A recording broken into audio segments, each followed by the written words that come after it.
5 আগস্টের পরবর্তী সময়ে বাংলাদেশ জাতীয়তাবাদী ছাত্র দলের নেতাকর্মীদেরকে টার্গেট করে বাংলাদেশের বিভিন্ন প্রান্তে হত্যাকাণ্ডের শিকার হতে হচ্ছে।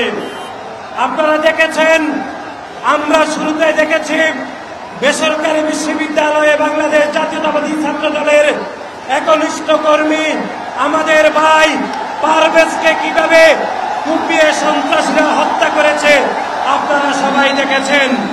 এবং পারভেজ হত্যাকাণ্ডের অতিবাহিত হওয়ার কিছুদিনের মধ্যে ঢাকা বিশ্ববিদ্যালয়ের স্যার রহমান হলের মেধাবী শিক্ষার্থী বাংলাদেশ জাতীয়তাবাদী ছাত্র দল স্যার রহমান হলের সাহিত্য এবং প্রকাশনা বিষয়ক সম্পাদক শাহরিয়ার আলম সাম্যকেও বিশ্ববিদ্যালয়ের সংলগ্ন এলাকাতে সন্ত্রাসীরা কুপিয়ে হত্যা করে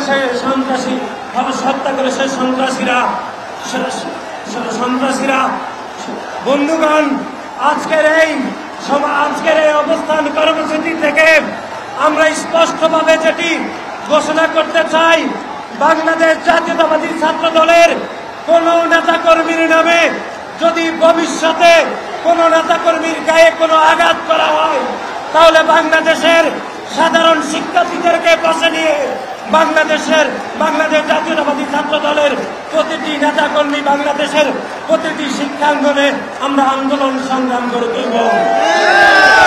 বন্ধুগণ, আপনারা দেখেছেন শাহরিয়ার আলম সাম্যের হত্যাকাণ্ডের পরে আমরা দেখেছি এক শ্রেণীর বুদ্ধিজীবী এবং কথিত সাধারণ শিক্ষার্থীর নামে গুপ্ত সংগঠনের কিছু নেতাকর্মীরা শাহরিয়ার আলম সাম্যের হত্যাকাণ্ডের মোটিভ এবং হত্যাকাণ্ডের কারণ এবং নেগেটিভ। RICL TMX, যুগের পর যুগ স্থাপনা থাকে মজবুত। ন্যারেটিভ তৈরি করতে তারা সামাজিক যোগাযোগ মাধ্যমে ব্যস্ত হয়ে রয়েছে। আজকের এই অবস্থান কর্মসূচি থেকে সেই সকল গুপ্ত এবং সন্ত্রাসীদেরকে আমরা ঘোষণা করতে চাই যে আপনারা শাহরিয়ার আলম সাম্যের হত্যাকাণ্ডের যে প্রতিবাদ করে সামাজিক যোগাযোগ মাধ্যমে যে বিবৃতি দিয়েছেন, সেই বিবৃতিকে আমরা ঘৃণা করে প্রত্যাখ্যান করছি। আপনারা শাহরিয়ার আলম সাম্যের চরিত্র নিয়ে শাহরিয়ার আলম সাম্য কেন মধ্যরাতে কেন শরীর উদ্যানে গিয়েছেন, সেই বিষয়ে প্রশ্ন করে আপনারা আপনাদের বিবৃতির পবিত্রতা আপনারা নষ্ট করেছেন। আমরা আজকের এই অবস্থান কর্মসূচি থেকে ঘোষণা করতে চাই, অতীতে আপনারা দেখেছেন যে খুনি শেখ হাসিনার সময়ে যেভাবে সাগর রুনি হত্যাকাণ্ডের পরে যেভাবে খুনি শেখ হাসিনা বলেছিল যে কারো বেডরুম পাহারা দেওয়া খুনি শেখ হাসিনার যেরকম দায়িত্ব নয়, তেমনি আমরা দেখেছি যে বিশ্ববিদ্যালয়ের 100 হাত দূরে শাহরিয়ার আলম সাম্য হত্যাকাণ্ডকে অনেকে পিতা মেপে আলাদা করতে চাইছেন খুনি হাসিনা শেখ হাসিনার মতো। আমরা সেই সকল দায়িত্বশীল লোকের দায়িত্বহীন বক্তব্যকেও ঘৃণা করে প্রত্যাখ্যান করছি। আমরা মনে করছি খুনি শেখ হাসিনা যেরকম সাগর রুনি হত্যাকাণ্ডের দায় এড়ানোর জন্য যেরকম বলেছিল যে কারো বেডরুম পাহারার দায়িত্ব যেন খুনি শেখ হাসিনার নয়, ঠিক তেমনি শরৎ উদ্যান সংলগ্ন যে এলাকাতে শাহরিয়ার আলম সাম্য যেখানে খুন হয়েছে, সেই হত্যাকাণ্ড যেরকম তারা দায় এড়াতে পারে না, যেমনি খুনি হাসিনা দায় এড়িয়েছিল। সংগ্রামী বন্ধুগণ, আজকের এই শাহবাগের অবস্থান কর্মসূচি থেকে আমরা ব্যর্থ প্রশাসন, ব্যর্থ সরকারের পদত্যাগ দাবি করছি। কারণ শাহরিয়ার আলম সাম্য খুন হওয়ার 6 দিন পরেও আমরা দেখেছি সে ব্যর্থ প্রশাসন এখনো পর্যন্ত সিসি ক্যামেরার কোনো ফুটেজ, কোনো আলামত নাকি তারা সংগ্রহ করতে পারেনি।